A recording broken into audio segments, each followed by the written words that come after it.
if this story resonated with people the way that it resonated with me, but they caught the Pennsylvania convict that escaped and everything. All right, did you already know about this? Okay, so some of y'all didn't, so I'll explain it very quickly. Very, very quickly, I'll try to give you the rundown on what happened. Basically, there was this guy, and you can watch it, they released the footage of this dude escaping prison, right? He escaped prison, okay?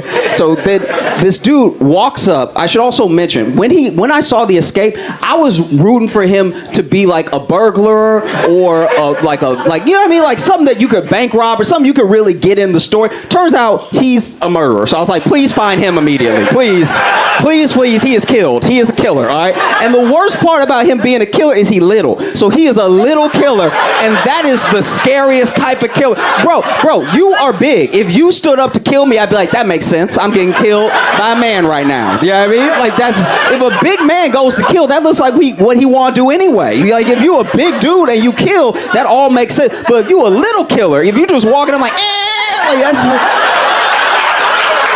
Because I don't know who he killed, what he did, but all I know is he a killer and he little, so it must felt like Chucky coming at you when he was coming. Doesn't even feel like he take regular steps. He feel like they do that wind-up toy shit, you know what I'm talking about? Where you're like, murder, you know what I mean? And so I was freaked out by that. I was like, they told me he was a killer, I was like, please catch him quick. So this is what he did. So basically, he walks up to two pillars that are in the prison, right? And he put his hand on one pillar. And he put his foot on the other pillar. And then this motherfucker moonwalked up until he got to the roof. I've only seen Jackie Chan do that in Rumble in the Bronx and Looney Tunes. Those are the only two that I've seen moonwalk up two pillars like that. And he did it like it was nothing. And then he jumped off the like side of the building, was on the roof, jumped over that wire, jumped off the building, and then ran into the bushes and stuff. And they couldn't find him because he little. Okay. And this is the worst part. Okay, so he's so little that they locked down everybody. They made everyone in a wide radius stay inside. They were like, don't. Yeah, it was where? It was in my parents' backyard. He was in your parents' backyard?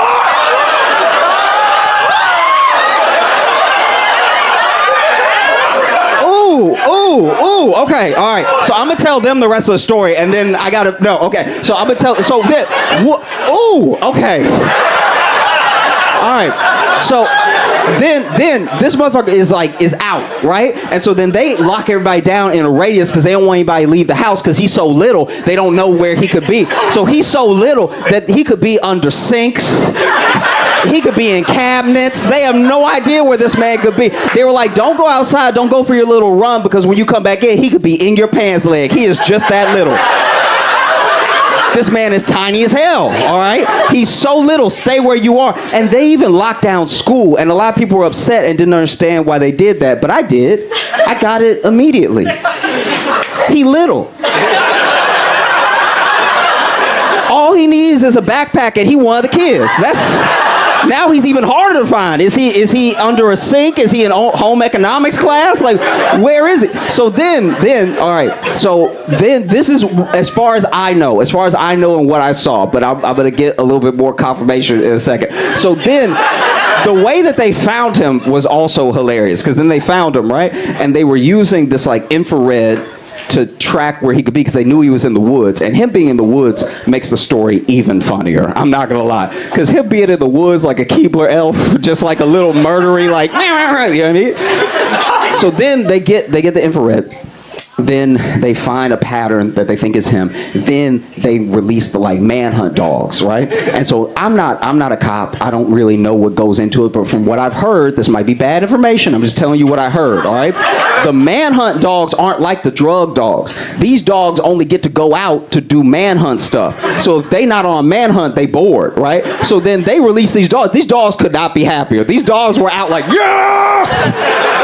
The dogs were, you can see it on dogs' face, this is what we play for!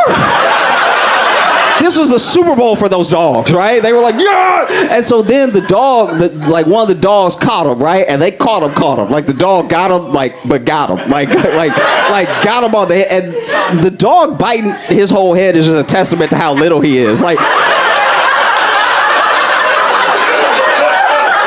I I'm surprised the dog didn't swallow him. Like, your whole head fit in the dog's mouth like a lion circus act? That's insane.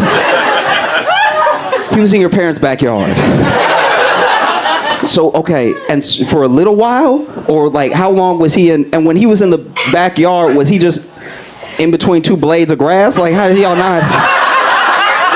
Ran through, and, like, cops let them know the next day, but it was like a night. Oh, so he ran through your parents' backyard, and then the cops came to your parents the next day, and they were like, listen, he little and he was here. Which is not reassuring at all. It's like for a cop to come to your house and be like, this little motherfucker was here. And we still don't know where he is. He could still be here, all right? Check your collar. Check behind your ear. Is he there? This was the littlest manhunt we've ever been on. It was like they were looking for Stuart Little. It was crazy. In your parents' back, and were your parents like freaked out by that? Oh, they weren't freaked out? We locked our doors, so it was fine. Your parents are like, we locked our doors, so it's all good. We closed the windows, it's fine. Was your dad acting like tough about it? Absolutely not. Oh, your dad? Okay. I thought maybe your dad would be like, I'm gonna step on that little motherfucker when I see him. Like, no, wow. Ooh. Oh, it almost feels weird to change the subject now, but I'm gonna try.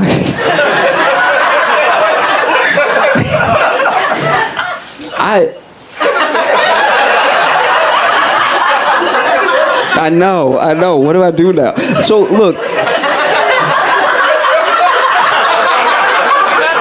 Confidence.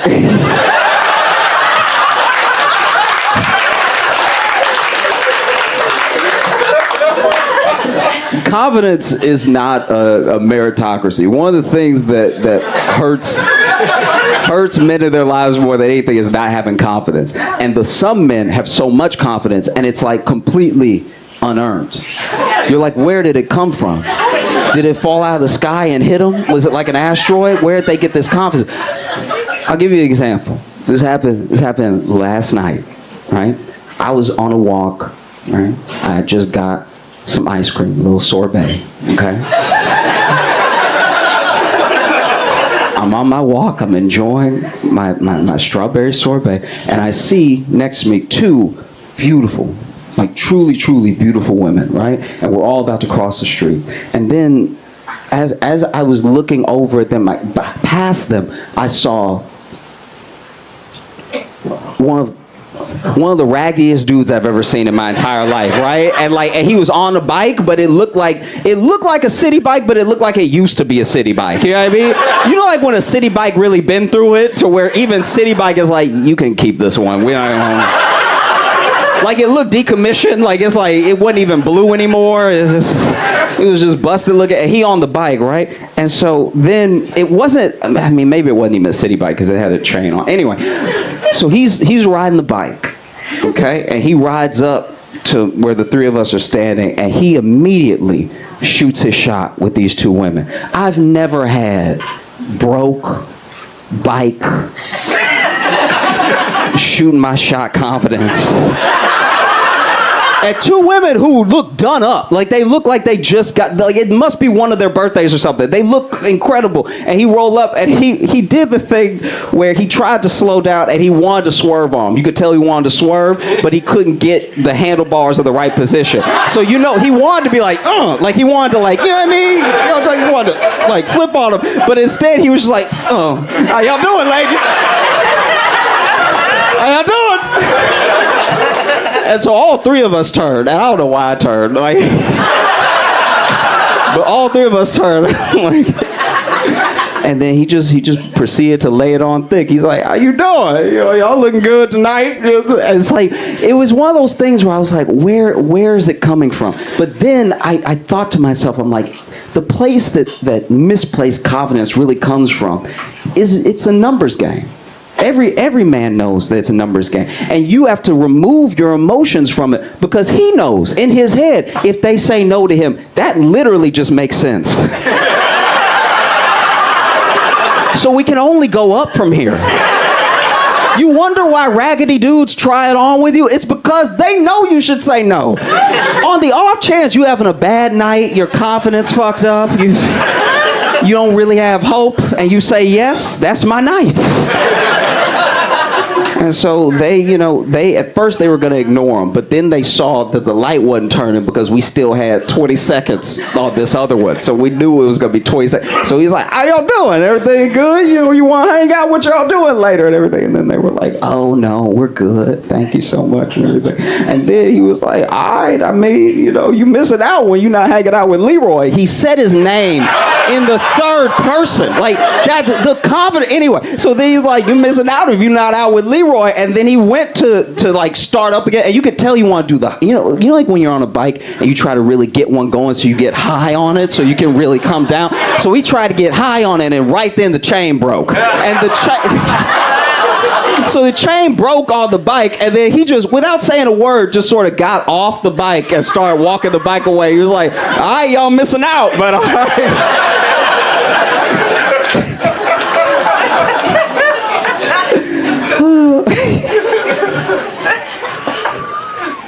One of my favorite like types of stories in the world are snitch stories. You know what I mean? Like when somebody is part of a criminal organization and they turn and they try to like not get caught. So, and I think it's because I'm a snitch. I am. Like, I'm such a snitch that when I was little, no kids wouldn't let me do dirty stuff with them because they were like, you gonna tell. And I was like, yeah, I would. Yeah.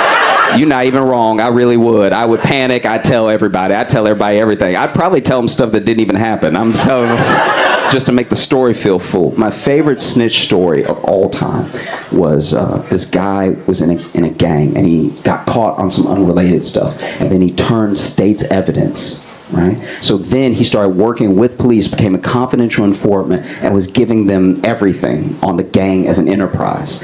And then the day came that they had planned for so long. He was supposed to give them the time and the place to meet where the stash house was, when the stash house would have the most money, the most guns, and have everybody there. And so the day came, he called the police. Police bust in, and they're arresting everybody, and they're seizing everything. And there's video that leaked of it that then became part of a little documentary on it. And you can see in the thing that the cops, when they're busting in, forgot to arrest him. And so he knows he needs to be arrested. So as the cops are even running past him, he's like, oh no! Ow! Oh my God! What is happening? Oh, y'all, they got us. Oh no! And there's a little subtitle on the thing where the man is sitting on his hands, uncuffed, whispering to the cop, motherfucker, cuff me. What are you doing? You trying to get me killed? Man, you all have been so fantastic. Thank you so much. I'm Josh Johnson. That shower sex is even like possible. Like that's...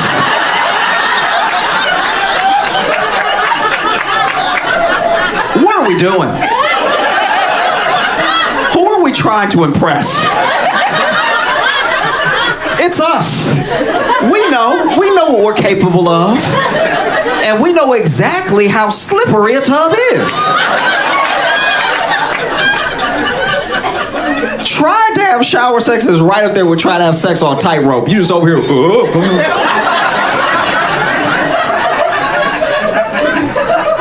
Hoping you gonna slip and accidentally do something good. Whoever's idea this was is the devil, because what possessed us? What video did we watch where we're like, I can do that too? It's never a good idea, ever, even if you got the bath mat. Because what people don't tell you about that tub mat, it's got little suction cups at the bottom, but with enough pressure, it will slip right off. And so you standing on it, believing in it. Next thing you know, you wake up concussed. That's one of my greatest fears, to have some sort of, be trying to smash and get some sort of energy that like, I can do it. And then injure myself and give her the ick for the rest of life. I think if you fall during shower sex, the other person gets an automatic divorce if they want one, because It's already not sexy in the shower. You think you're gonna fall sexy too? It won't happen. One foot gonna go this way, the other foot gonna go that way. You gonna grab the towel rack. Fighting for your life right now. Naked, fighting for your life. Over here swinging legs. I've slipped in the shower by myself and I've screamed every time. Imagine now, we in the shower together. I'm trying to lay down some pipe, all right? And then behind you, you hear, whoa!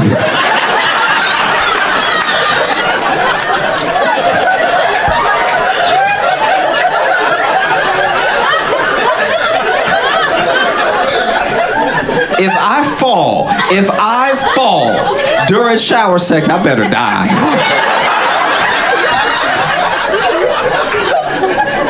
Because the last thing I need is to try to pick myself up with a black eye from hitting my face just right. Going like, do you want to try again? Over here concussed.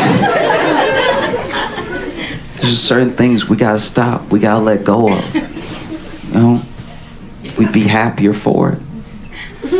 Because everybody want to tell you about, come back from the honeymoon and give you all the tea, all the sexcapades, young, newlyweds, still spry, still got good knees, good hips. Because we don't talk about the small muscles. Okay, I once tore my right glute trying to get out of the shower. You ever lost your right ass before? It changed everything. I had to sit on a donut. Do you know what it's like to be in your early 20s sitting on a donut? People look at you like something really wrong. People look at you like you barely hanging on. It's devastating. And it was just off of a random movement. I was getting out of the shower and just a little oh, you know what I mean? And at first I didn't think anything of it. Got out of the shower, dried off and everything. And then I went to sit down on the bed. I was like, uh-oh. I genuinely could not been past here. Every night when I went to bed, I just had to fall into bed. Couldn't even get comfortable. I had to get my roommate to lift the covers and let me fall. And then he would cover me up. And I would just be like that until he came and got me.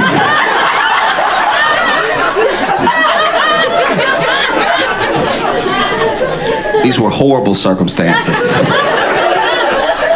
There was one day, we used to get up around the same time to go to work, and then one day he overslept. I had to scream. I had to scream for him to come get me.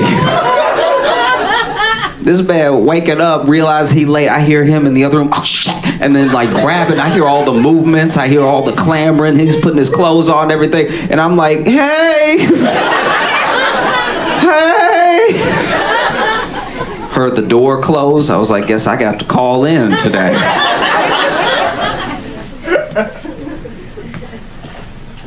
Don't sleep on the small muscles. Okay, take good care of yourself. Don't let somebody pressure you into shower sex you're not capable of.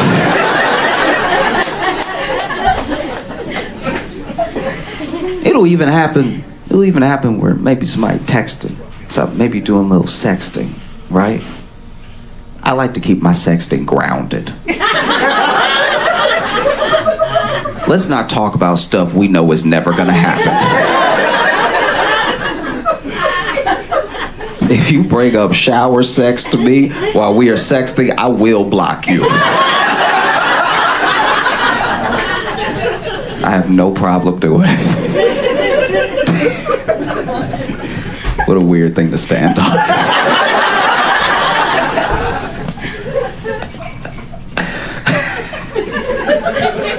No, she cute, but she brought up tubs. I couldn't do it. Couldn't do it. She had to go. Had to kick her to the curb. All right. Anything to do with porcelain, that's too freaky for me. I don't like that. I don't know how you were raised, but I'm a Christian.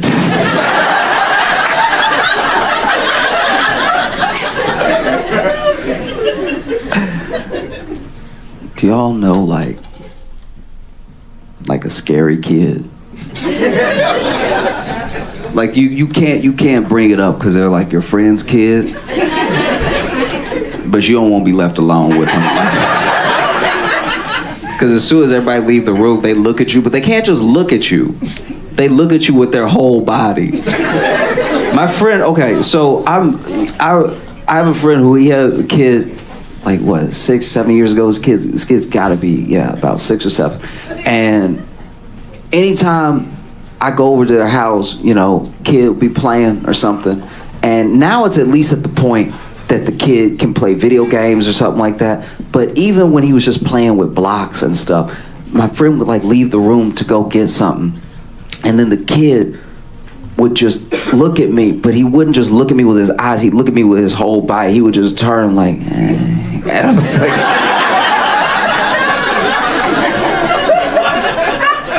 And this is what scared me about that, right? Okay, so when I was alone with the kid and he'd be playing with the blocks, he'd be sitting, flipping the blocks and everything and like knocking them over, building them up, knocking them over, being all cute at everything. And then my friend would leave the room and he wouldn't just turn on his little butt or something to look at me. He would stand up and turn.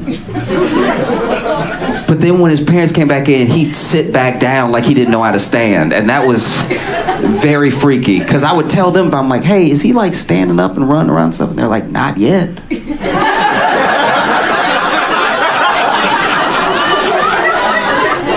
So now I know I've been left alone with a demon. Because why are you only walking to scare me, Didn't matter what it was. As soon as they walked out of the room, he'd pop up. Wouldn't even talk baby to me, just be like, I don't know what he wants. There was one time I was at their house and he was like in front of the TV, and then I went to the kitchen and they were, I don't know where they were, but then out of nowhere I turned in the kitchen and he's standing at the kitchen door, and I'm not gonna lie, I shouldn't even admit this, but just out of panic, I almost punted that kid. I was like, imagine, just please, imagine for me that you going around the house just doing your regular thing, right? And then out of nowhere, a child that no one thinks can walk is just standing behind you. I was like, what in the boss baby is happening right now?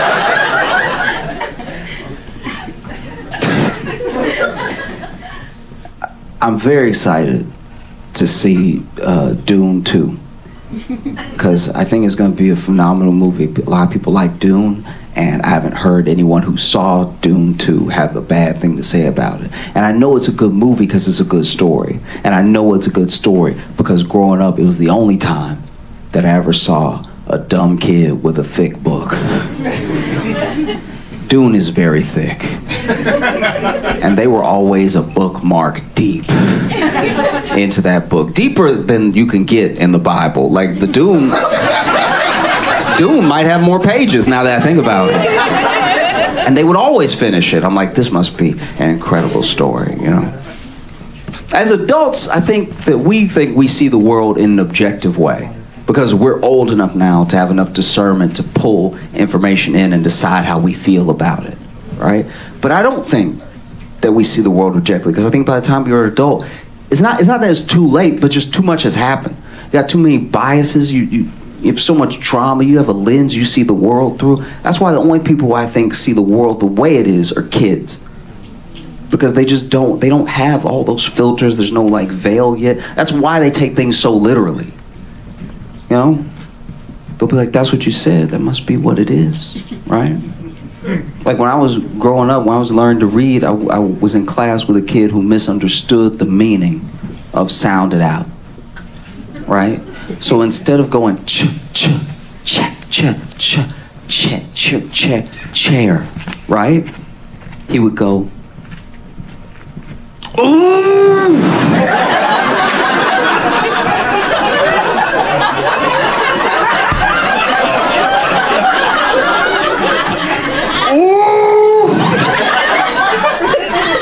Ooh, chair.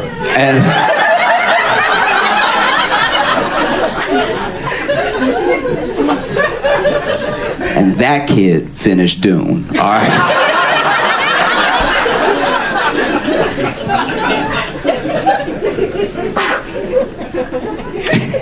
I can't even judge him though, because I did the same thing in a different way. You know, when I was little, I played t-ball for a little while, and when we were playing t-ball, you know, coach, parents, everybody would say, "Keep your eye on the ball." Keep your eye on the ball, right? And I took it literally. Keep your eye on the ball. Now, we didn't have a big league of kids, and so sometimes we had to play the same team a couple times in one year, right? And there was one kid that really shouldn't have been playing. I don't know how many times he had been held back, but this was an adult. This was... You know that thing they talk about people always trying to do in the World Series? They were doing it in my local t-ball league, okay? This kid looked like he had a full-time job, and he would come up to the plate, and he was so good. Like, on top of being big, he was good. And, you know, T'd be right here, the ball would be right here, and he always managed to, like, crack the ball, not just, like, over, not just up, but, like, up, like really, like truly under to pop it up into the air, right? And I remember one time he did it. One time you could hear it. Hear the pop off that metal bat and the ball flying into the air. And I was keeping my eye on the ball. And the ball looked like it was gonna go into space.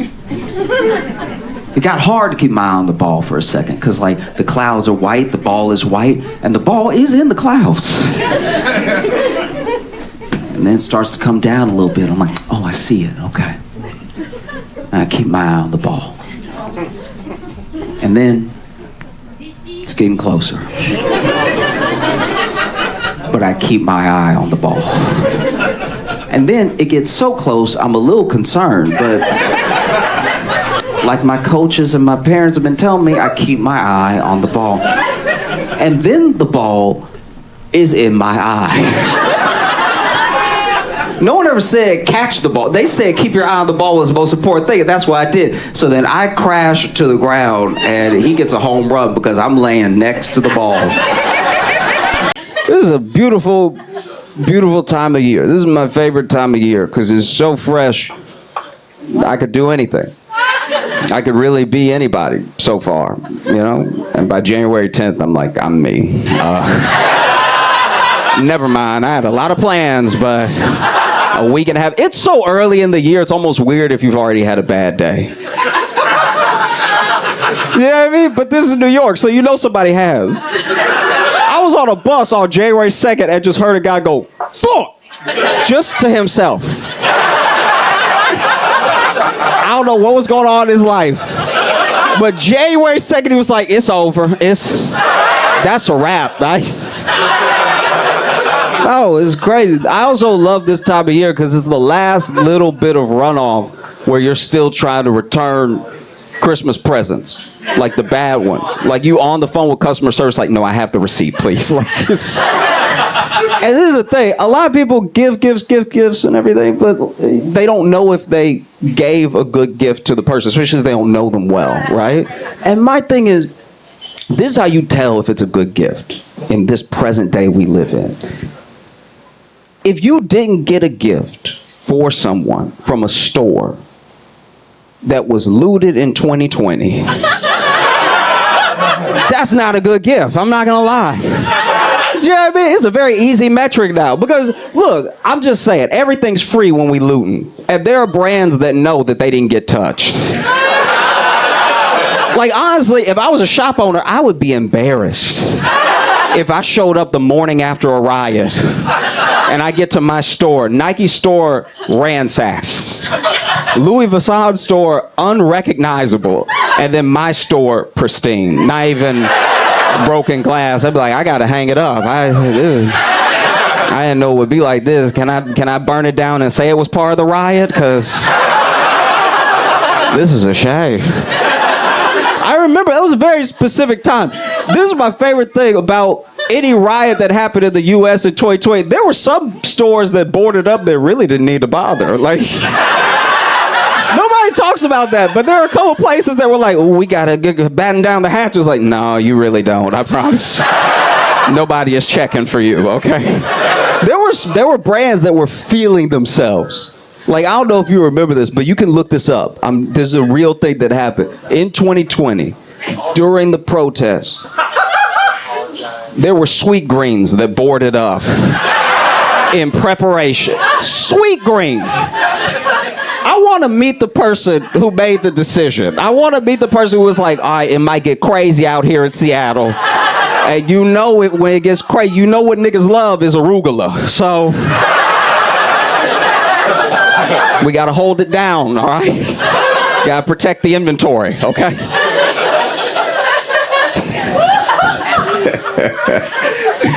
Oh, no, you don't need to bother. You know, I said all that to say if you got me a Christmas present this year, a gift card from Sweet Green, you fucked up. That wasn't the move. You bought me grass.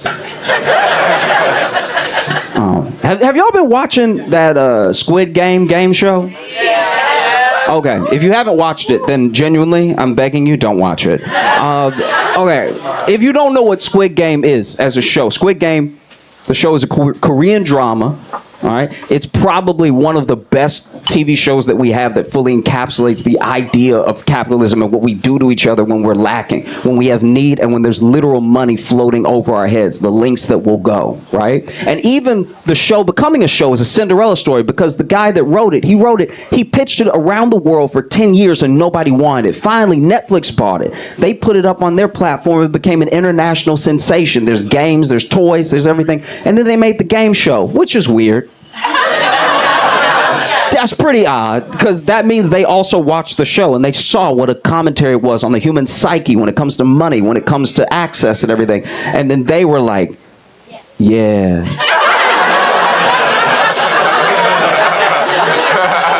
We should do that. Yes, we should do that. Let's round up these pores and make them battle it out. We'll get 400 of the saddest stories you've ever heard in your fucking life.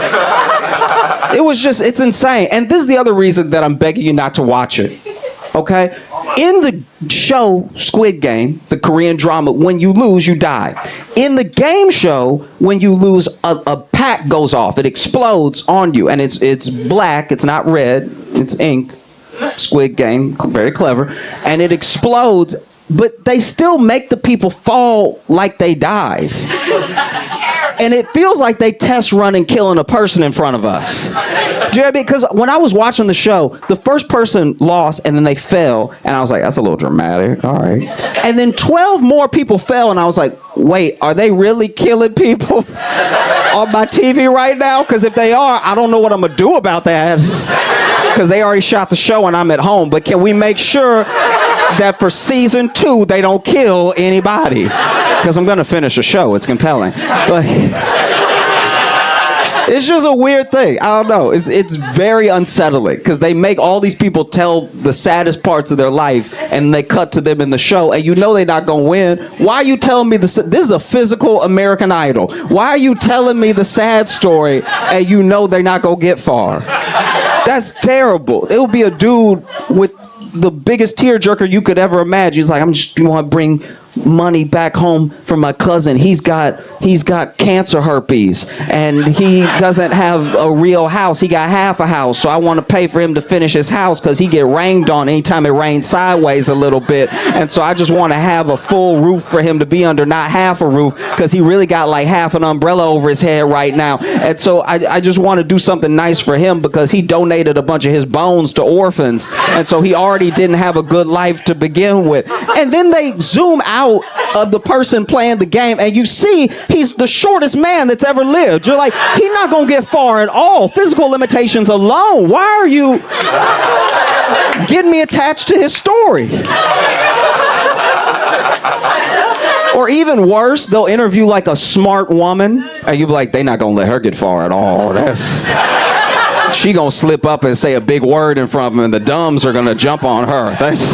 She gonna say one of those encyclopedia words that be like, get her out. She look like she can do puzzles. No, so jarred. Are y'all also following this Gypsy Rose thing? Okay. In case you don't know anything about Gypsy Rose, I'll try to bring you up to speed as quickly as possible. Gypsy Rose is a young woman, used to be girl. She was a girl when all this happened. Her mom has Munchausen by proxy, so her mom convinced her she was sick, convinced everyone else she was sick, told people she was sick, raised money for her because she was so sick. So she was like GoFundMe before GoFundMe, right? And so she was like raising all this money and everything. Then Gypsy realizes, hey, I'm not as sick as you're making me out to be. Around the same time that this happens, right? She makes a friend online. They start dating. That becomes her boyfriend, okay? And then she tells her boyfriend, you need to kill my mom so we can be together. I was not in the room when this conversation happened. But the way that I think it went was Gypsy gets close to this person and is like, you're gonna have to kill my mom so we can be together. And then he said, I was planning on killing somebody anyway, because it took so little convincing. This man is clearly out of his mind, right? Killing a mom should be several conversations. You should have to wear me down to kill your mom. If you tell someone, I need you to kill my mom so we can be together, and they go, yup, you are also in danger. That is absolute insanity. He said yes so quick. That's the reddest flag there is. He said it so quick. Once again, I was not in the room, but he agreed to it so fast. I'm pretty sure he finished her sentence. I'm pretty sure she was like, hey, I need you to. He's like, kill your mama, I got it. And she was like, I was going to say pass the remote, but okay. And so then that's what happens. They meet up, and then he kills the mom, and then they get caught immediately. They get caught so fast. I was genuinely disappointed in them. I was like, you couldn't make it a day. You got caught. They got caught so insanely quickly. And so then they're not together anymore, because then they flipped on each other and everything. And it's hard to stay together when you first 48'd each other. Like, where you just immediately like, it was his crazy ass. I said it at once and he did it. And so then Gypsy got way less time than him, and she got out. She's out now. She got like 7 years. He got life, because I'm pretty sure she only had to remind him once. I'm pretty sure she only had to be like, hey, that thing about killing your mama, yeah, it's on my calendar. All right. And look, I'm just saying, the main thing that they did wrong, besides killing a person, the main thing that they did wrong is that they didn't really understand the internet the way we don't really understand the internet. So all they did was have the most incriminating conversations online, right? I'm pretty sure they Skyped at one point. I was like, can you stop doing recordable stuff? And so then she gets out, and I saw like a TikTok of her, wishing everybody well, thanking everyone for wishing her well and everything, saying Happy New Year's. And then she said something interesting to me. She was like, I'm spending New Year's with my dad, my stepmom, and my husband. I was like, husband? And I was just shocked. I didn't know she had a husband. So I looked into it, and she had met somebody, and they got married in 2022, and I looked him up. Have y'all seen the husband? Yeah. Y'all seen it? Okay. That man looks more like the Kevin James meme than Kevin James. I was genuinely blown away. There's a picture of him with Gypsy Rose where he's like, and it's not even a diss. That's just his swag, is that like cheeky, everything. And then apparently some people were coming for him online for some weird reason. I have no idea. And then Gypsy came to his defense, and she was like, it's okay, baby. They're just jealous because the D is fire.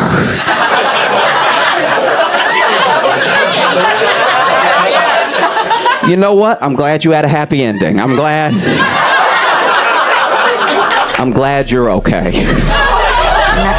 What an incredible day. It's been beautiful outside. It's a real, you can clap. This is big for us, because we had a whole ass hurricane this weekend. That was crazy. It was so. New York should. This is already a dirty place. This is already a disgusting city. This place should never be wet. That was unacceptable. Like when I looked outside, I was like, there's a whole lot of stuff out there right now that should not be getting wet, right? And then I had to run, so I was gonna be late for a spot, so I was running, right? And as I was running, I almost slipped. And if I had fallen on the wet New York pavement, if I had fallen on the somehow warm water, I don't even think I would have not. I think I would have killed myself. I think that was on my last thread. I've been reading the news and I saw this story that's captivated me. It was a British Airways pilot that got fired because they caught him the night before. He had done a bunch of cocaine off of a stripper's titty. I know. Some of y'all are like, awesome. And I read the whole story, and when I got done reading the story, I had lots of questions. First question. Why is the titty part of the story? That feels, you know what I mean? That feels like the least consequential part. The titty did nothing wrong. Like, it was just being there for a good time and everything. And second, is that why they fired him? Did they go to him? They were like, you don't even do it all flat surfaces. You're not responsible with your cocaine. How can we put lives in your hands when you're this reckless with your cocaine? You know when you put it on the titty, you lose at least half.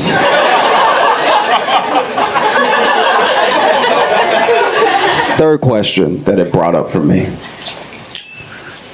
Is flying a plane low-key easy? How are pilots this comfortable getting this blazed all the time? It's like, this story happens like once a month. Pilots get caught being drunk and being high or whatever. I have a theory, and this is a conspiracy theory that just I have, and I know I don't expect you to believe what I'm about to say. I just think this, okay? You know, like when you're getting off a flight and you're walking to the front and the pilot is standing there, just standing in front of the cockpit. You know that weird thing they do? It's really awkward. They're like waiting for some sort of attaboy or something. It's like, it's honestly the thirstiest thing I've ever seen. Like they just land the plane and now they're like, oh, did you like that? That was me. That was... They, like, pilots in front of the cockpit after the flight look like dudes before Tinder. Just like, what do you think of me? So anyway, when you look past them, which I always do, when you look right past them into the cockpit, you can see all these like little switches, all these levers in the cockpit, all these little lights, all these labels. I think, just me, I think none of that shit worked. That's all for show. That's not real. There's a button under their seat that says fly, and they hit that. That's how the plane takes off. Otherwise, I can't believe they're this comfortable being drunk, you know? Because I think it must just be an easy job. Everyone here knows somebody with an easy job that is high for that job 100% of the time. I got 5 friends that are dog walkers. They're on the moon half the week. All they gotta do is walk. Yep. All right. You didn't even need to give them a direction. Just they walk until the dog is tired. These dogs look like tortilla chips, by the way, to them. They're very high. I don't know. Just maybe you don't need to fire them. Did they really need to fire them? You know, ask yourself truly. What if he fly better on cocaine? Did anybody ask that? What if he's a better pilot? What if he does a little cocaine and then he's up there alert, just dodging clouds? Let him be, if it's an easy job, let him be drunk and high. Just knock $200 off my ticket. That's all I ask. I'll take a drunk discount. I don't care. You know? That's the other thing. You know, we narrowly missed it by like 2 hours. There was almost a government shutdown. There was almost a whole government shutdown, which is crazy. We send them to do government. We send these people to do government, and they're so bad doing government, they almost didn't have money for government. And then they still weren't going to be fired. You know what I mean? When there's a government shutdown, they just take a vacation and then come back and work it out. It's insane. And they still get paid. They mismanage this shit so badly that it has to shut down and they still get paid. It's the government workers that don't get paid, you know? Federal workers have to get furloughed. They don't get any pay. FAA up there doing their job, hoping they'll get paid later. TSA doesn't get paid. If you think TSA are some bastards now, Imagine them showing up knowing they're not getting paid. If you are not getting paid to do TSA and you still show up, you're doing it for the love of the game, all right? You doing it because you like fucking up people's flights. That's the whole real. Oh, this bitch thinks she gonna do Aruba. All right, not today. Not on my watch. All right. I can't stand them. They're the worst. They really are. They always asking me dumbass questions. You know, you'll be in line. They'll grab your bag, be like, why is there so much lotion in this bottle? It's like, that's how it came. Don't act like I'm being weird. That's how much Aveeno CVS sells. I didn't make the lotion. Just throw it away if you need to. They be holding it up like, he's got lotion. Why does he have so much lotion? Questions need to be answered. Oh my God. Can't stand it. You know? That's the thing. That's how you know nobody cares about your safety in reality. Nobody cares. Nobody at the airport cares. Pilot is drunk. And the TSA is just, they say they're looking for bombs, but they're just taking menial shit off you. They're like, why is your comb so sharp? It's like, oh my God. They like trying to check if everything is a bomb, but then they still will let an airport have a Taco Bell. It's like, what about those ass bombs you're sending in the air? That's crazy. It's wild. Because what if something happens, like the Spain plane? Remember the Spain plane? Do y'all know about, okay, in case you don't know about the Spain plane, there was a plane on its way to Spain months ago that had to turn around halfway there because somebody shit the plane, all right? And no, the plane got bathrooms. They weren't like, hold it until you get to Spain. Someone shit the plane, all right? That's crazy. CNN reported it. That's how big of a story it was. They had to divert. People were like, is there a terrorist on? It's like, kinda. Like, it was absolutely crazy. Someone went to college, studied journalism, then got a job at CNN. And at 8 o'clock on my TV, they were like, somebody shit the plane. Somebody. That's why I feel like, just roll with me here for a second. Just stick with me. I feel like the world would be a better place if more women punched people. Because I feel like there's a show that I watch. I was raised by 3 women, so I watched a lot of Lifetime, all right? And there was a show on Lifetime called Snapped.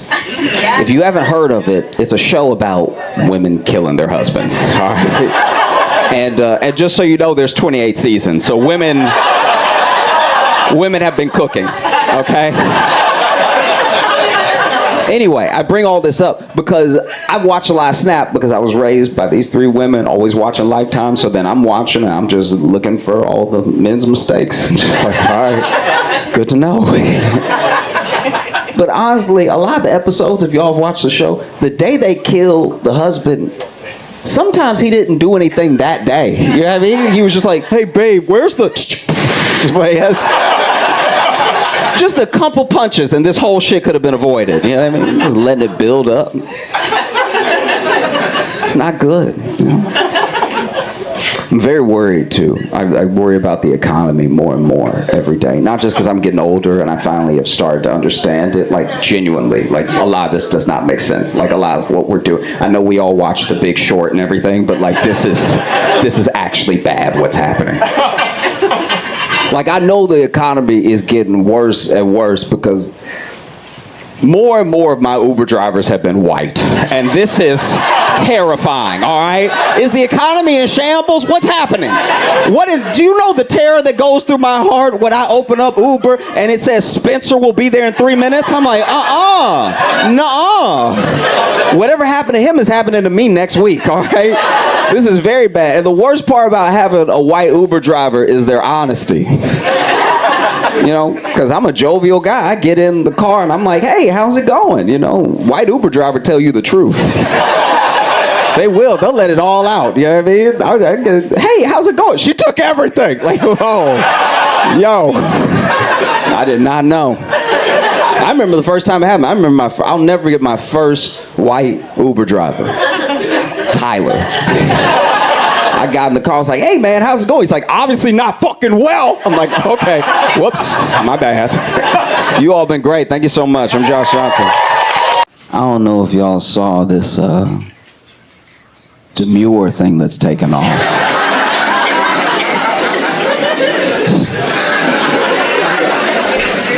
Why are y'all groaning? Oh my God.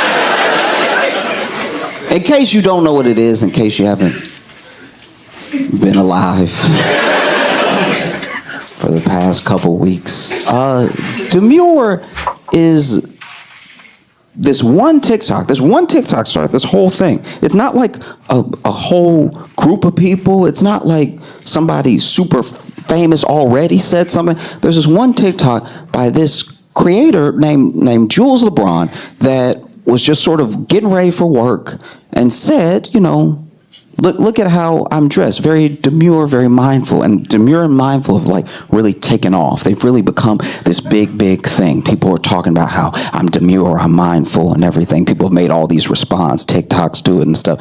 But basically, she was just saying like, you know, look at how I'm dressed, keeping it chill, a little bit low key and everything. And by and large, everything that I've seen that's come from it has been pretty positive. I know I'm not on the whole internet, but like everything that I've seen is nice, which is kind of cool because usually when it comes to like TikTok as a movement or like challenges or like anything popular, it's usually not as positive. You know, most TikTok challenges or trends are mostly like, hey, y'all, watch me punch my grandma on the back of the head. It's usually something that causes harm to, you know, you or someone else for everyone's entertainment. And we watch all the time. It's like, hey, y'all, watch me while I call in this bomb threat to the Vatican. You know, like there was one thing, I don't even know, it got so bad that they would talk about TikTok trends happening that I don't even think were happening, but they were believable because all the stuff that really was happening. Like I'm pretty sure there was one where maybe I'm falling for like a trick, but I'm pretty sure there was one TikTok trend where people just kept blowing up the urinals at the boys' bathrooms in their high schools. And I was like, man, maybe they really are lost as a generation. You know what I mean? So then you see something like demure, and it really kills the whole, you know, the sort of generational gaps that we have. It's hard to keep pushing them away when they're being all nice and stuff. You know, you see these young Gen Alpha, Gen Z just being sweet. You almost don't know how to react. You know what I mean? It starts raining. Maybe you're a boomer, and then out of nowhere, you know, this young person comes up being very demure. Pops an umbrella right over your rainy head. You just standing there like, Fox News did not prepare me for this. I don't know what to do. Thank you, I guess. This is weird. You sure you don't want to punch me in the back of the head and film it or something? Like, no, it's just nice to see like a trend that's at least like feeling mildly positive as it spreads, you know? Because a lot of them start positive and then quickly turn. And I haven't seen this one turn yet, because the whole definition of demure is like modest, shy, you know, mindfulness, obviously self-explanatory, being mindful and stuff. Because the other TikToks I've seen Jules make have also fascinated me, because, you know, she'll do little stuff like she brought donuts to the hotel staff that took care of her at the end of her stay, and she was like, this is being demure. And I'm like, oh, okay, I guess we redefining it. I had no idea. I thought, that's cool. I'm saying, because I'm happy about it, you know? And I think that's really awesome, because for a long time, I didn't know if like a good trend could catch on. You know, we like, deep down, whether you like it because you like it or you like it because you love to hate it, we like watching the bad stuff. Do you know what I mean? Like like Jackass would have never been a franchise if we didn't love the idea of a guy just standing there and then his friend running behind him and kicking him in the balls. Like that's, you know, We had Jackass when we were little, and that just spawned into like a different now everybody can do Jackass. Everybody was doing Jackass the whole time, by the way. It's just when we filmed it, it sort of just sat at home. Like they just became home movies. There wasn't an internet to push it out to the rest of the world with, you know? And so I don't know. I mean, I hope for those that enjoy it, it continues. I hope it doesn't, morph into a different thing, because I feel like the internet's very good at that. The internet's very good at like taking something, because it's so decentralized, like taking something that starts out very good and then morphing it to a place where, maybe 5 years from now, there's just a kid that runs up and punches his grandma in the back of the head and goes, "Demure!"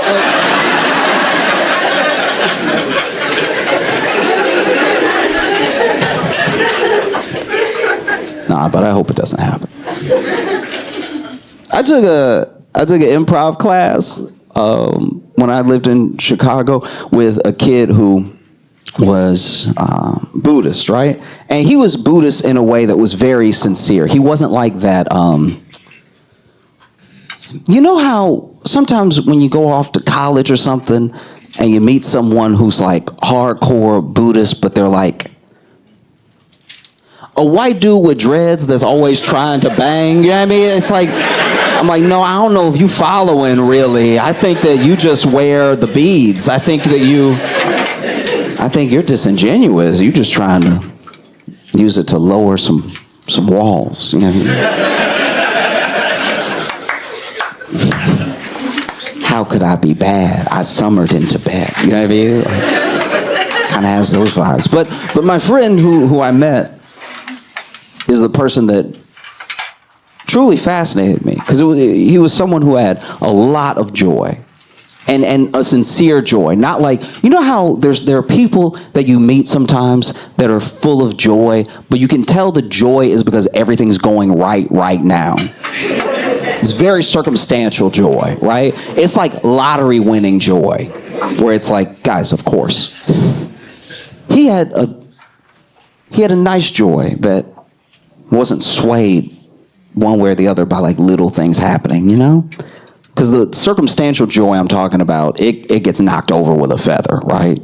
That same person that's so joyful one day, you see them the next day, they're like, "Get the hell out of my way!" Like it's... And that's also normal. That's part of being human, right? Like it's not normal to be happy all the time. If someone is, watch them. Do you know what I mean? Like if somebody's happy all the time, they need to be on a list. They're hiding something, right? But he had a very, very sweet and sincere joy that was calm, kind of quiet, a little bit to himself, but happy to talk to anybody, happy to engage with anybody and everything. And I think that because of who he was as a person, it sort of fascinated me what his philosophy was for life, because he didn't teach Buddhism, and he didn't think of Buddhism as a religion. He thought of it more as a sort of philosophy, right? It was his answer to the psychology of his mind. And we were talking one day, because I was just sort of asking him how he came to it and everything, because he was white. And regular haircut though, like regular haircut. But we were just chatting, and he was explaining, at least to the best of his understanding, the 4 noble truths to me, right? Because the first noble truth is that there is suffering in the world, and that's an undeniable thing. We all suffer in different ways for different amounts of time. Some suffering is physical. Like when you wake up in the night and you're thirsty, and you swear you know you're home, but you're walking in the dark because you don't want to wake yourself up too much with the light, and you don't sleep with shoes on, so your feet, your toes are at their most vulnerable. You get up and you're walking around, and in the kitchen, you get a little bit of that fridge light. You almost squint a little bit. That's too much. You grab your water, you pour it in your glass, take some sips, and now you got to make your way back. Halfway tired, in the dark, right? And as you're walking, maybe you're a parent. And maybe even though you know this home like the back of your hand, you don't know that there's a Lego waiting. There's a Lego waiting to be stepped on, right? There's a skateboard near some steps waiting to take you out. To put you on your ass, right? Or maybe you don't have kids. Maybe you're a bachelor. Maybe you're just living on your own as a single person, but you make your way back. And for some reason, tonight, there's just a little bit of extra width to that bed frame. And so you get close to the bed and you get ready to hop in, and then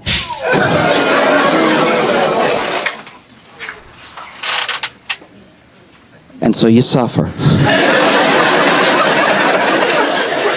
You know? But a lot of suffering isn't physical. A lot of suffering, genuinely is coming from a mental place. You either suffer in what you think is going to be the future, or you suffer over the past as it happened. Those things that happen that are very, very embarrassing. Maybe you hold on to a mistake that you made too tight. In your mind's eye, it's the only thing that you can focus on. And most of the time, you can shut it out. It's probably whatever you're thinking about right now. But most of the day, you're pretty good at shutting it out. But then you have a quiet moment, like in the shower. And while you're in the shower, your brain just goes, remember that time? You remember that time that everybody was like, wouldn't it be fun if we jumped in the pool, and then you just jumped in the pool, but then the other person was like, oh, I was never going to jump in the pool.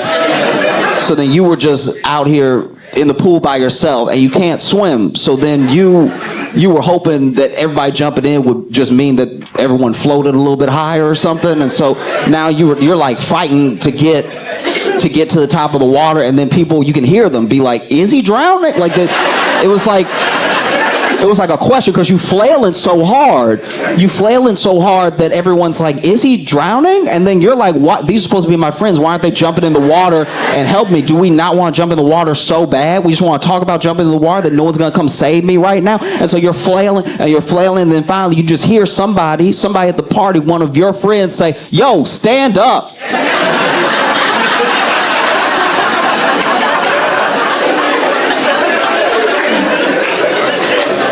And then you realize you were on the shallow end of the pool.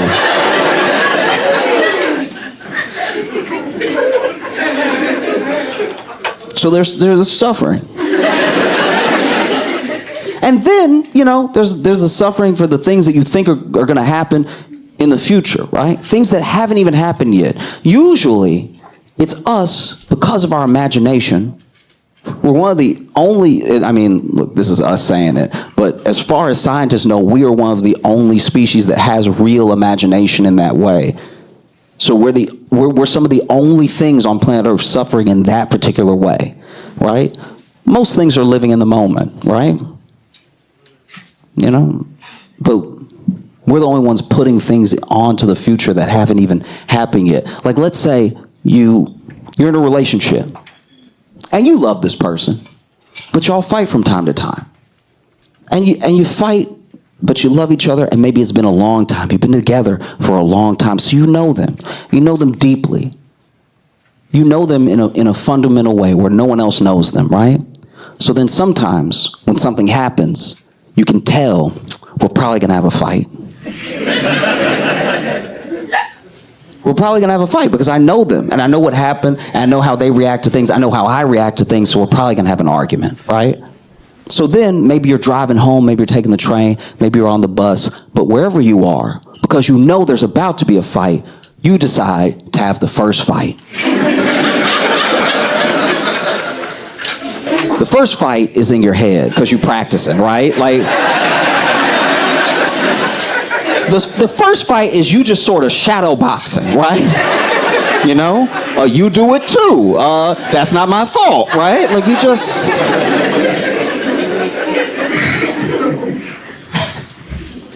And so the first fight, maybe things don't go so well. Maybe the first fight, because because you have to imagine the whole thing, you imagine them reacting a little harsher than they might even react. Because you don't know, because you haven't been there yet. It's in the future. It hasn't happened. You have to make this thing up. But now you're suffering because you're imagining that they said something to you that was a bit too far. And they always do this. And I can't stand when you do this, right? You always, in my head, take things too far before I have the conversation with you, right? And so you get home and you already mad. You already pissed off because in your mind you lost the first fight, right?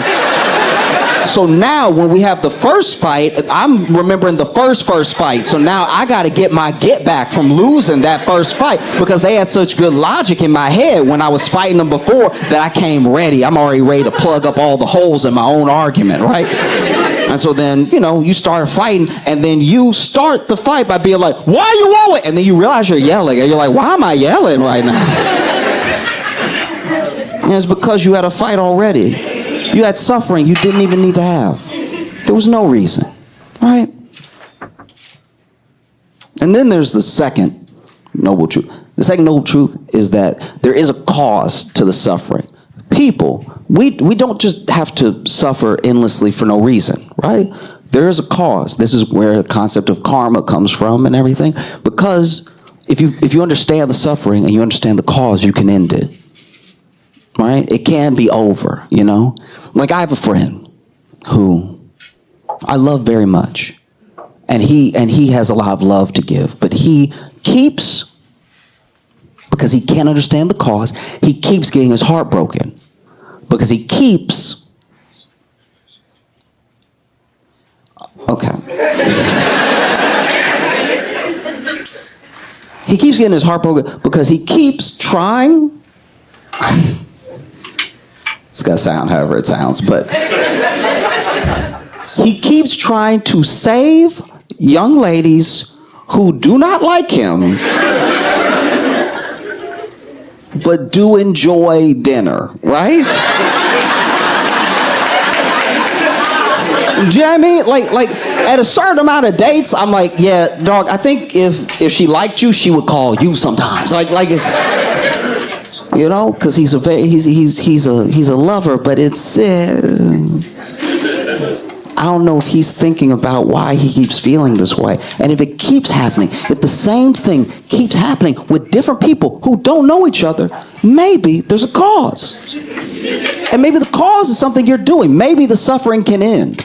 Maybe. Or maybe he's just real good at paying for dinner. I have no idea, but it seems like when I talk to him, hey, it doesn't have to be like this, right? And then there's a third noble truth. Third noble truth is that you can end the suffering. It can't, it doesn't have to go forever, right? The second one is that there's a cause, and the third one is that there will be an end, right? It doesn't have to go on forever. You can release yourself out of this sort of cycle. And then the fourth one is that there's a path. There's a path for you, a way to end the suffering, right? Which I think is great. I think that there's nice that there's an answer at the end. There's a lot of things, there's a lot of religions out there that just tell you it's pretty bad. And it will get worse.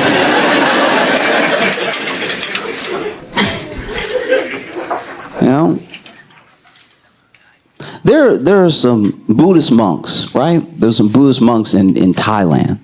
And they're in a specific region, so I don't want you to think this is all of the Buddhist monks. But these particular Buddhist monks in this particular region of Thailand keep getting into trouble for not being very good monks.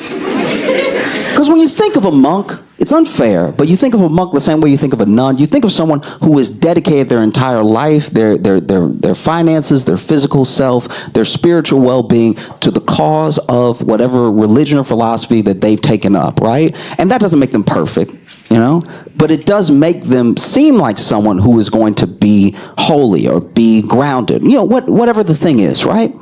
And these monks are pretty rock and roll.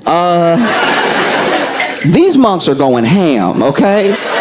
These monks are having such wild scandals. There was one temple, right? where all the monks in that temple got busted by the police for doing meth, right?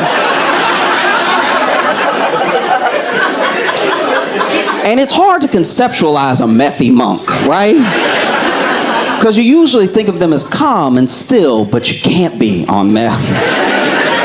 You know, I've never seen someone do meth and then calm down, right? That's not part of it, you know? I can only imagine what that one monk who did the meth first must have told the others. You know, does a little meth and it's like, y'all, if we do this, we ain't gotta do all that sitting. Like this is about to hit, okay? You know? There was another scandal where there were some monks who basically, I say got in trouble, I think they got arrested for stealing millions of dollars in donations from people who were basically donating to, I guess, the monastery, but just generally, the same way you donate to like any church or anything like that. And that one baffled me because I thought one of the whole principles of Buddhism was like, guys, I don't need anything. Like it's me trying to better myself, trying to get better, trying to get to the next level and everything. So to give the monks millions of dollars is asking for trouble. Like, you know what I mean? To give the monks a rapper level of money and then not expect them to live that rapper lifestyle feels like an unnecessary temptation, okay? You know, like I'm pretty low key, but if you gave me around $8 million, I might go a little wild for a day or two. You know what I mean? And it's tough. It's tough when you're a monk and then you try balling out because you in the same clothes. Do you know what I mean? Like when you roll up to a strip club, everybody know you're not supposed to be there.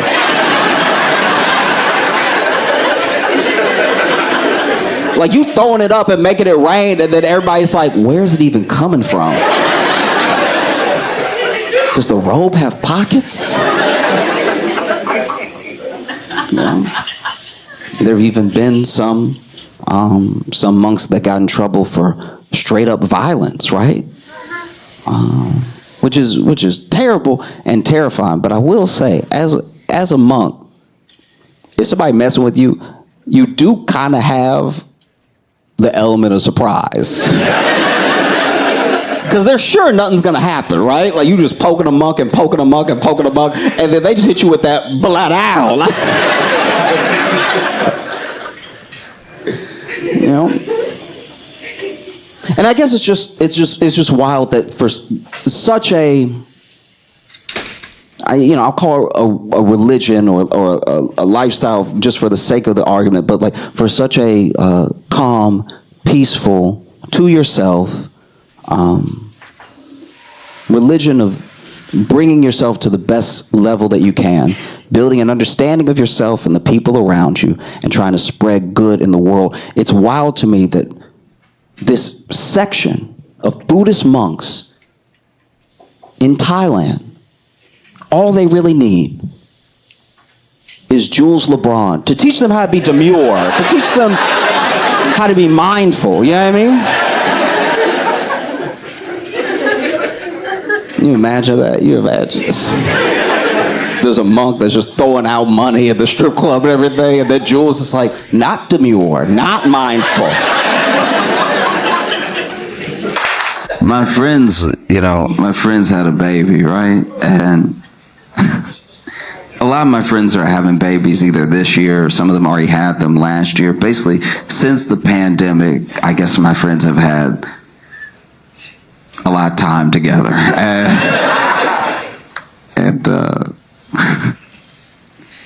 Okay. Basically, I met one of my friend's babies, and I could tell that I was the baby's like first black person. Like I could tell. It was just so apparent. It was like, as soon as we looked at each other, he was like, he went through all of the emotions at one time. Like, because when they rolled him over and he looked at me, he was like, oh.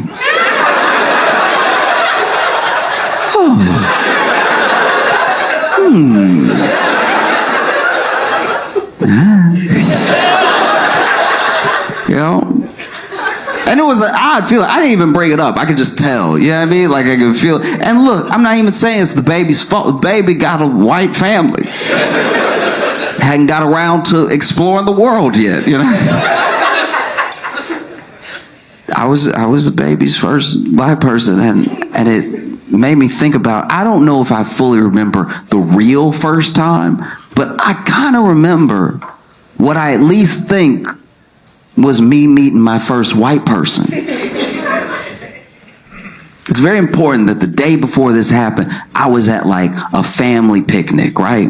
I was at this family picnic, and extended family had come. So I'm seeing cousins I don't normally see, and like all of the older people are there and everything. And so some of the kids are playing, some of them running around, right? There was one kid that was running around, knocking a bunch of stuff over, one of my older cousins, right? And he had to be like maybe 8 or 9 or something, but he's running around, and his parents were telling him, hey, slow down or stop or be still real quick, we're about to eat, all that stuff. And then he's still running around, knocking drinks over every once in a while. And finally, my great aunt, his grandma, as he was passing, she did that grandma move where she just snatched him real quick, right? Like, even his parents couldn't catch up. His parents were running like, come on now.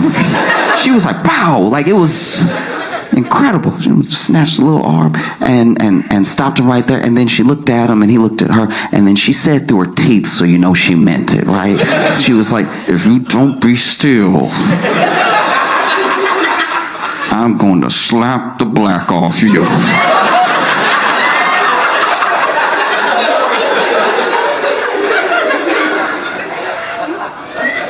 So the next day,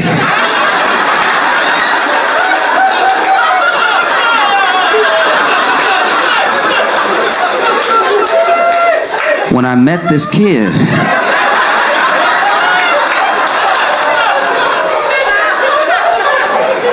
all I could think was, it can happen.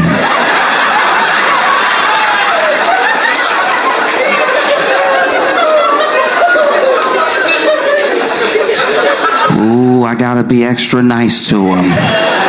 Something clearly going on at home. I was watching documentary about like serial killers and like sociopaths and stuff, and how basically they do these profiles where they try to identify whatever these like specific things are with their personality that make them the way they are, right? A lot of the traits and a lot of the signs. And one of the things they were saying in the documentary is that one of the best things you can do for anyone that's suffering from these sort of things is to find it as early as possible. That way you can help them before they do harm, you know? But then they also said that it's difficult to identify some of these traits when people are kids, because a lot of the list of what like psychopaths and sociopaths do as kids is a list of things that kids already do. Not the full list, but like a considerable amount of it, you know? And one of the things in the list is long-term bedwetting, right? Like bedwetting at like 13, 14, whatever, right? And it triggered a memory for me. Because when I was little, I had to be like 12 or something, I got invited to a sleepover, which was a big deal for me. I'm an only child, you know. Getting invited to a sleepover as a kid is like going out to the club as an adult. You know what I mean? It's the same energy. It's like me and my boys ride tonight. And so we got over there and we're having a great time. We're watching movies, we're playing games, we're like in the yard playing football and stuff. But it wasn't until it was time to go to bed that I realized that there was a hierarchy here. Because the kid who invited us, that was hosting us, only had so much room in his room. So his closest friend stayed in his room with him. And the rest of us stayed in the living room, right? And his parents made these little bulgy like blankets and stacks of quilts and stuff for us to sleep on and everything. And I know it shouldn't have been a big deal to me because we had been playing all day. But if you've ever been to a sleepover, you know that when you're supposed to be asleep is when the good stuff happens. That's when the real conversation is had. And that's when all the memories get made, and I'm out here in the living room with the losers. So I get ready to go to bed, right? And I was laying with this other kid because it was 2 to each for everything. And it's not really important to the story, but the kid's name was DeMarvin, right? And so we fall asleep, and I wake up middle of the night. Don't even know why I woke up, you know? And I notice when I wake up that just like the side of my leg and the side of my elbow are wet. And so I look over, and DeMarvin not there, but his whole spot is wet. And I sat up, and as I sat up, I looked up, and DeMarvin was sitting across from me watching me sleep. That's strike 1, all right? Any child who watches you sleep, that should be on the list right there. And not only is he watching me sleep, he got his legs crossed. That's strike 2. How you gonna sit there and cross your legs and watch somebody sleep like a villain? He's watching me sleep, has his legs crossed, and when I sit up, you ever so scared you assume you're not awake? It was so freaky to just see him there already staring at me. I was like, I'm tripping, I need to go back to bed. This kid looks at me, legs crossed, and goes, Joshua? That's strike 3. Full name? Full name. We're both kids. Full name? You're the devil. This kid looks at me and goes, Joshua, I've wet the bed.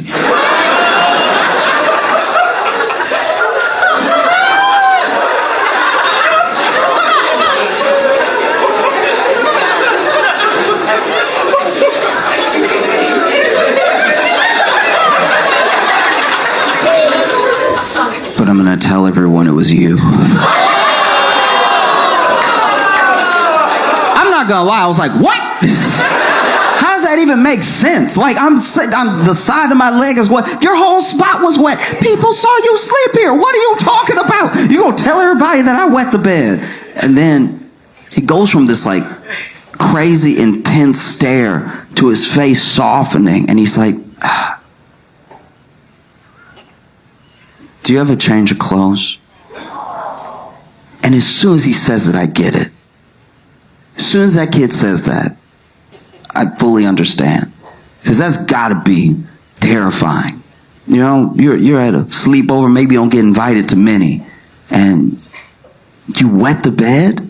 You're around a bunch of 12-year-old boys and you wet the bed. You'll never live it down. Wetting the bed at a sleepover at 12 is like wetting the bed when you go out clubbing with your boys. It's like, you killing the whole vibe right now. I knew we shouldn't have invited Jerry. He wet in the bed. Can't handle his liquor at all. So as soon as he said it, I got it. I really did. I understood. I was like, dang. That's tough, right? I don't know what I would do. I wet the bed. I'm trying to make friends with other kids. I'm a living room kid as well, so I'm already a loser. And then I wet the bed. I wouldn't live it down.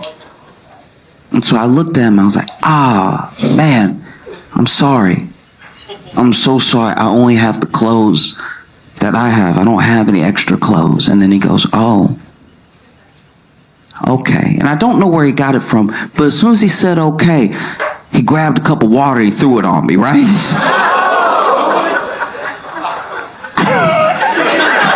And as soon as he threw the water on my crotch, I was like, ow, what's wrong with you? And the first kid woke up and DeMarvin was like, Josh wet the bed.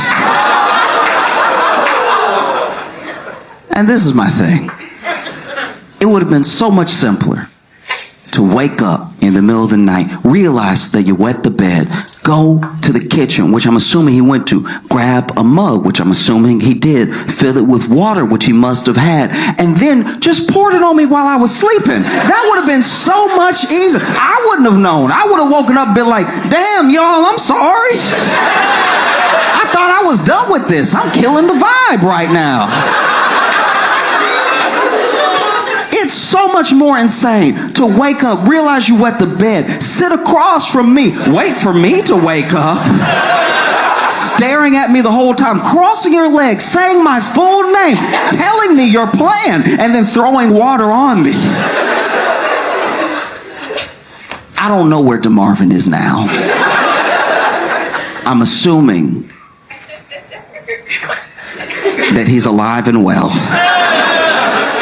But I do know for a fact that someone somewhere is dead.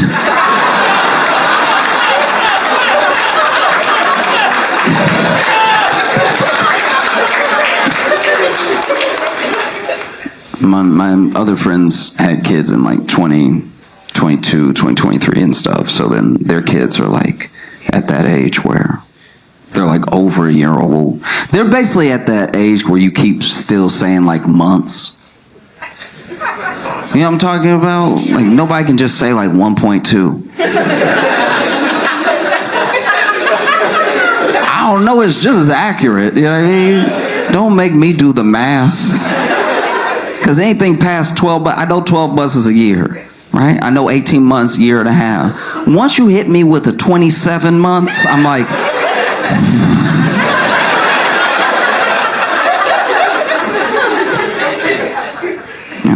And so their baby is 16 months. 1.6.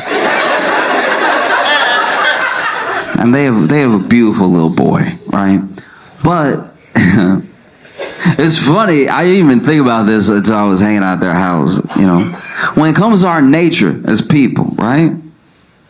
We have the id, we have the ego, we have the superego, right? The id is like your lowest form. It's the impulsive part of your brain that is repulsed by pain. It's excited by pleasure, seeks it at all costs, right? The superego is your judgment. It's sort of your higher self in a way. It's how you weigh and balance some of your actions. A lot of religions attribute it to like the God in us trying to tell us what's right and wrong morally. And the ego is what mediates between the id and the superego. So then you'll have an id moment, superego will judge it, ego will process it, right?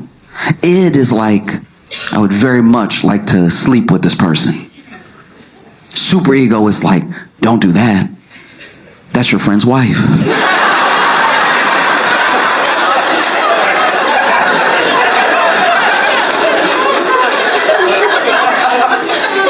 And then ego is like, but she's so hot. Didn't say this was all going to be a good person, right? But it's interesting being around babies, because babies are all like cave person. They're all id. They're not weighing anything yet.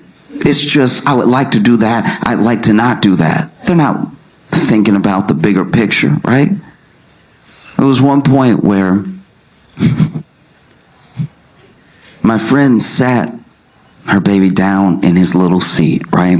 And she laid her coffee on the counter, right? And then she had to go grab something else. And as soon as she laid the coffee down on the counter, the baby looked at the coffee. And you could tell, and I don't know why I do this, but I always give babies in my head, I always give them deep voices when they're thinking, right? Because I saw the baby look at the cup and was like, the coffee is in the cup. But what if it wasn't?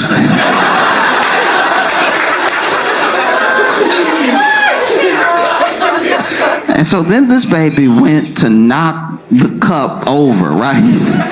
Knock the cup over and just go ahead and watch the whole spill. And I don't know how, but babies are fast and slow at the same time, right?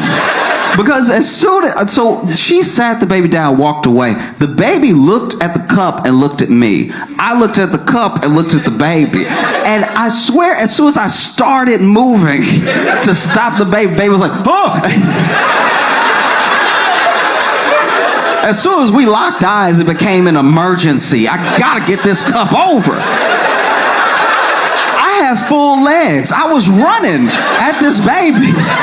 I was running at the baby to stop him from knocking off the coffee so hard that I was scared I wouldn't stop. I was scared I was gonna take out the coffee and the baby, right? But I'm trying to make my way across the room and the baby just, oh! And right as he slapped the cup of coffee over, I got to him and I pulled him up and away from the coffee, and he was just looking at me. Like looking me in my eyes, you know? And he didn't say anything, but you could tell he was thinking, I win.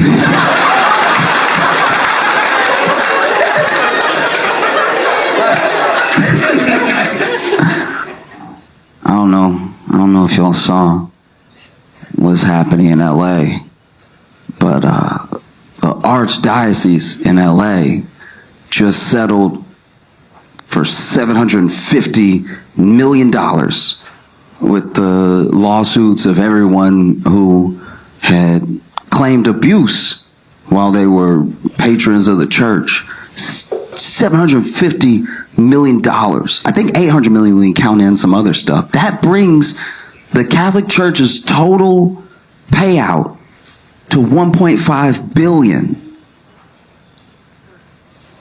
Anyone else would be closed.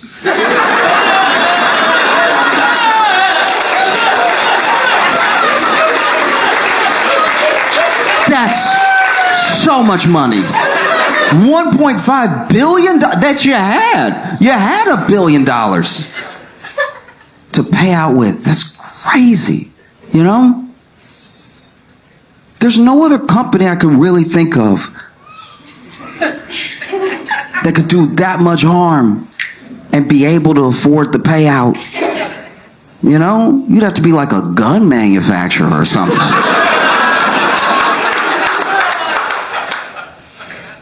It's so jarring, you know? I think that's what really bothers me about it. It's like there's the payout. And anytime someone has to pay, even if it hurts a little to pay, if they had the money, it feels like less justice. Because they had it. You know? You gotta make them pay a number that they genuinely don't know. I don't know if we can do.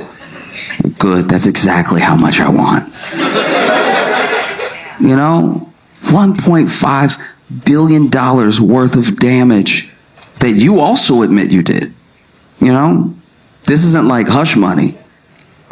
This is a settlement where everybody knows what happened and everybody knows how you handled it. You know, that's so jarring. And it makes you, how can that not affect your faith? You know what I mean? You went to this place. This is supposed to be the safest place in the world. This is supposed to be the place where you like lay down every burden, not pick up extra. Do you know what I mean? I don't even know where you go from here. It's beyond PR. You can't be like, but we also donate a lot to... I don't know if I want you around anybody right now. That's my thing. I don't even just care about the money. I'm glad that they had to pay, and I'm glad that, you know, survivors are getting something for all those years of trauma, all those years of therapy, all those years of like trying to navigate the world, and people looking at you like it must be you. If you're dealing with something all day, it does not escape your mind, and you can't even hold down a job because the way that people are around you affects everything that you do. I'm glad that they have something in return from that, you know, because you can't undo what's been done, right? But like who's in jail? Is anybody in jail? We always forget that jail would be better. Do you know what I mean? I'm sure that that's what they want, but it takes so long to get justice half of the monsters are like dead. And then the other half are like still alive, but then there's like statute of limitations, which I don't know. I don't fully understand statute of limitations, because I understand that it's constitutional to have a fair and speedy trial, right? But we don't seem to do that either. You know what I mean? Like, if Young Thug's trial can last 75 years, why can't you be like, you too? Get over here. I know it was a long time ago. Doesn't change the fact that you did it. You know? That's what's so painful about it too. You know? Because then it affects you whether you know it or not. Whether you're, you know, like Christian, Catholic, whatever. You try to tell somebody about Jesus and they're like, oh, I've heard. Do you know what I mean? It's a burden that we all carry. It's a weight that like is inescapable. And it happened to, in a way, it happened to all of us. Obviously not in direct enough of a way that I'm like claiming some victimhood or anything, but it also, you yourself might trust this person that you find out is a monster, which then makes you question everything this person said to you. Maybe they didn't do anything to you, but they did something so horrific to someone else that you're like, how can that person that did those things be right about what happens when you die? Like, I know the two seem like they don't have anything to do with each other, but they're so directly related, because this person is basically telling you the keys to a good life, the keys to being a good person, and the keys to salvation. And then you realize that they were dangling those keys over someone else to keep their silence, right? That's too heavy, you know? I don't even know where you would go from here, because nothing that is said by anyone in the church seems to fill the void that the church has created, both between people and themselves and between the people who had harm done to them and the way to redemption. It's just so far, you know? And the people writing now, the people who write for the church, the people who are the spokespeople, the people that we see, they don't have it like that, really. Like, they're like, when they say their words, it doesn't hit like the Bible hit. There's no thous that can bridge the gap that's been created, right? There's no ye's that make me feel better. You know? Because I don't know. What is the truth taught by a liar? Do you know what I mean? Even if you really believe, you believe it from the bottom of your heart, this guy, this Weinstein is going to be the guy who spreads the word? That seems short-sighted. And then how they handled it too, because they handled it like the mob would handle it. You know? They didn't look at those people, those patrons, those souls that they have a responsibility to, that they took up the responsibility to. No, I personally don't know anyone who was made to go to seminary. Everybody there is a volunteer, you know? And so you'd find out. Sometimes it was the priests themselves telling their superior, I got a problem, right? And the superior was like, we'll get you out of town. That was the move for a long time. It's why so much damage was done, you know? If your toilet is broken, you get it out the house. You don't move it to another family's house to ruin their life. Do you see what I mean? You know what I mean? And it's just, I don't know. I know I kind of like land on this thing a lot. And so I'm doing the point a disservice, you know? Because a part of me hopes against hope that I don't care how it happens. I want everything that those priests were teaching to be real, right? I want it to be the truth. So that way we all know in our hearts that there's a hell.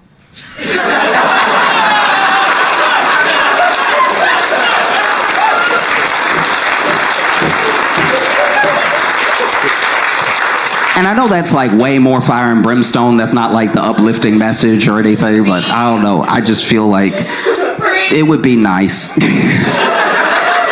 It'd be nice to, finally get justice. 20 years too late, the person's passed away, and then you're like, nah, God got him.